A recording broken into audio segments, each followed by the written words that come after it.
Hi, my name is Polymath, and today I'm talking about another way to break the game of Magic the Gathering. Subject of today's video is how to win Magic without lands or mana involved in your deck. This is done by exploiting the graveyard. Unlike my last video, which was pretty ridiculous and kind of like a joke, this strategy is actually really strong and it's like very popular, especially in the Legacy format. Today I'll be breaking down how the strategy works, how strong it can be, and analyzing and like explaining a deck list that I found for it.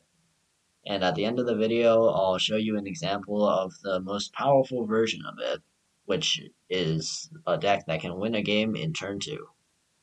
The deck itself name is called Manaless Dredge. Now there's a couple variations of the name, but they mostly include the word dredge in it. That name is everything you need to know about it, actually. It tries to win the game without using mana by using the Dredge function. Dredge is an ability that cards have that says that when it's put into the graveyard, you can put it back into your hand in exchange for putting more cards from your library into the graveyard. And yeah, um, I'll be using this deck for an example for like how the deck works. I'd say this is like your average Legacy Dredge deck. It's not like unusual. It's a bit old, I think. Anyway, the purpose of this deck is to dump a lot of or all of your library into the graveyard and win from there. The dumping of the library into the graveyard is accomplished by using Dredge, a function that allows you to. Well, yeah, you know what Dredge is. By the way, Dredge is a 10 on the Storm scale now, which means the chances that it's going to be reprinted is very low. With a dredge deck, you'll always choose to start second if you can, because when you start second, you'll draw a card during your turn, and if you don't play anything, you will have 8 cards in your hand. As such, you will have to discard to get down to your maximum hand size of 7. So if you choose to start second, then the card you will discard will either be the Phantasmagorian if you have it, since that's ideal as your starting card to discard, or any dredge card if you don't.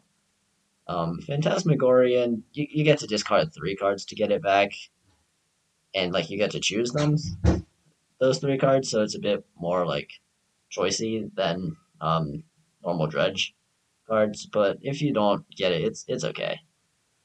Anyway, both options set it up so you can dump some stuff into the graveyard when you next are supposed to draw a card. When you're playing with dredge decks, you gotta remember, dredge only activates when you have the opportunity to draw a card. So you can use cards like Street Wraith to draw an extra card for free, which is then replaced by the dredging action. You don't draw a card, by the way. Just wanted to make that clear. Your strategy is drop as many creatures as possible and swarm the opponent. The easiest way to do that is just dredge a bunch of cards, and once the graveyard starts piling up, you can start spamming creatures using the cards Icarid, Narcomoeba, and Nether Shadow. These will all trigger the card Prized Amalgam as well. These 4 creatures are like the easiest creatures to get on the battlefield, I'd say. But the next element of the strategy is the card Bridge from Below. Bridge from Below is a nice enchantment. Once you get it into the graveyard, every turn when you lose a creature, it'll create a 2/2 zombie. However, Icarid is the card that sacrifices itself every turn, and you can bring it back the next turn. So, and I can have up to 4 bridges from below in my graveyard at a time. So that's another way to get a ton of creatures on the board.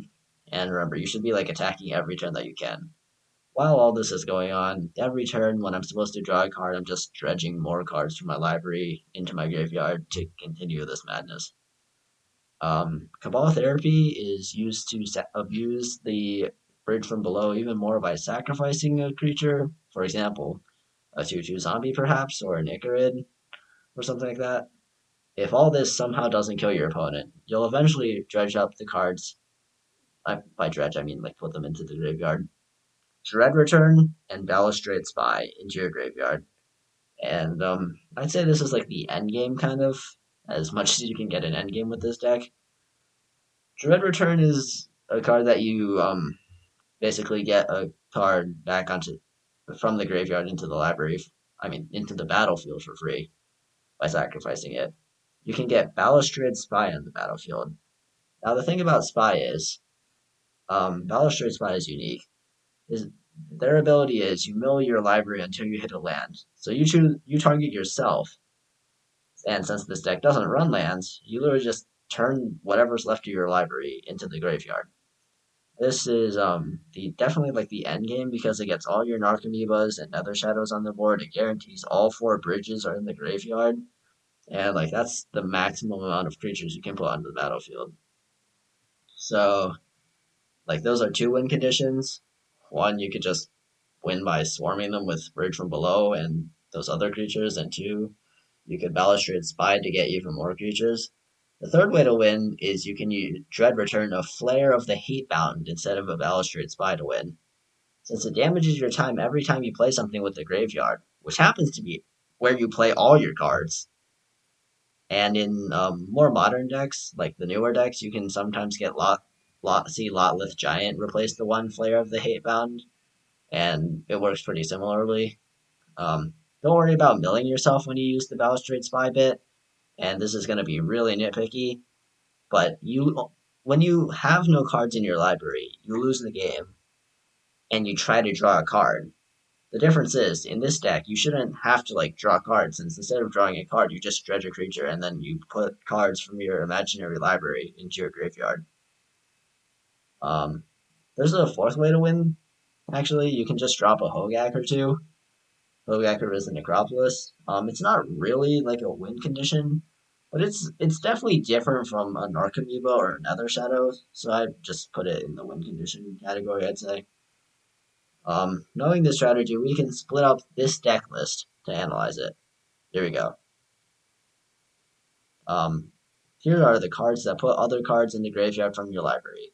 Gigapede, Shambling Shell, Golgari Thug, Stinkweed Imp, Phantasmagorian, Golgari Gravejowl, and Balustrade Spy. These all have Dredge, or like an earlier version of Dredge. Cards that are put on the battlefield to attack your opponent from the graveyard. Icarid, Nether Shadow, Narcomoeba, Prized Amalgam. All of these will fill Bridge from Below to create even more creatures. Street Wraith allows you to use Dredge more before you use Balustrade Spy, so that's like a card draw thing. Dread Return is used for your win conditions and your Balustrade Spy. Cabal Therapy, as I said, triggers Bridge from Below, and your win conditions are Flare of the Hatebound, Hogak Arisen Necropolis, sort of, I guess, and Lotleth Giant instead of.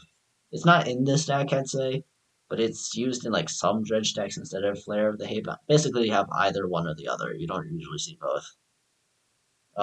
Right now, Dredge decks are really popular in Legacy, but it used to be pretty popular in Vintage, Modern, and the Extended format, which isn't a thing anymore. Um, it's less popular now because Golgari Gravetroll, like the most powerful Dredger, is banned in Modern and restricted in Vintage, which brings down like the deck's power level and consistency by a fair amount. Yeah. So here's a different deck, like one that imagine this deck, except instead of Flare of the Hatebound, you have Lotleth Giant. This is the most powerful version of Dredge, although it's a bit less consistent. Here's how it goes. Turn 0. You draw 7 cards. You have a Phantasmagorian, 3 Dredgers, a Street Wraith, and other cards. That's like a pretty reasonable hand, since you only need Phantasmagorian and Street Wraith, really. The Dredgers can be anything, and I have a lot of them. Turn 1. Your opponent starts off with their game plan, and it doesn't really matter what they do. Let's just say they drop a land and play a 2/1 creature or something. You choose to go second and do nothing for your turn. You draw a card, and now you have to discard a card at the end because you're maximum hand size. You discard Phantasmagorian, you end turn. Turn 2. Your opponent does something else. Again, it doesn't matter. Unless they like disrupt this somehow. It's really hard to disrupt this deck. Turn 2. You discard 3 cards, get Phantasmagorian back into your hand. You discard those 3 Dredgers, with hopefully one being Golgari Gravetroll. Let's just say it was the Gravetroll, and now you use Street Wraith cycling to draw a card, but instead of drawing, you dredge Golgari Gravetroll into your hand, and now you put 6 more cards into the graveyard. One of these cards is Narcomoeba, and it comes back to the battlefield. And another one was Prized Amalgam, so that comes too, with along with the Narc Amoeba. And now it's like your draw a card stage, but instead of drawing, you just dredge Stinkweed Imp, and it puts 5 more cards into the battlefield. This sacrifices another Narc Amoeba, which gets back on the battlefield, along with Dread Return and Balustrade Spy at some point. And now you sacrifice all 3 creatures on the board to use Dread Return and Dread Return and get Balustrade Spy on the battlefield, which will mill your entire deck. Now in the graveyard are 4 Bridges from Below and a Cabal Therapy. You will use Cabal Therapy to sacrifice your Balustrade Spy and trigger all the bridges. And now on the board you have 4 2/2 zombies. You now sacrifice 3 of those 4 zombies to activate your Dread Return again, and this time you bring over Lotless Giant. This Lotless Giant hits the battlefield and he will one-shot your opponent because he deals damage based on how many cards are in your battlefield graveyard. The end. That's it for this video. It's a bit longer than I wanted, but oh well. Thanks for sticking with me till the end. Please subscribe, like the video, and goodbye.